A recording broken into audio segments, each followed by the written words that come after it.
Syederalun Tim Unit 1 Subdit Tipikor Ditreskrim Suspolda Aceh yang dipimpin oleh Kanit 1 Subdit 3 Tipikor Kompol Budina Suhawaruwu menggeledah kantor Dinas Kesehatan Kabupaten Aceh Tengah pada Selasa 11 Juli 2023.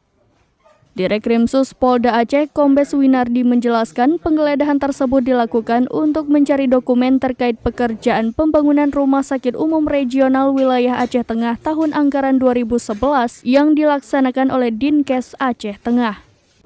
Pihaknya mencari bukti administrasi lain guna melengkapi dokumen dalam rangka penyidikan kasus pembangunan RS Regional Wilayah Tengah. Ia juga menjelaskan penggeledahan tersebut dilakukan selama 2 jam serta didampingi dan disaksikan oleh Sekretaris Dinas Kesehatan Kabupaten Aceh Tengah Winarno bersama staf. Hasil penggeledahan tersebut, petugas kembali mengamankan puluhan dokumen yang kemudian dibuatkan serah terima dan akan segera ditindaklanjuti untuk mendapat izin penyitaan dari Pengadilan Negeri setempat. Kasus tersebut, kata Winardi, menunggu proses perampungan perhitungan kerugian keuangan negara oleh BPKP.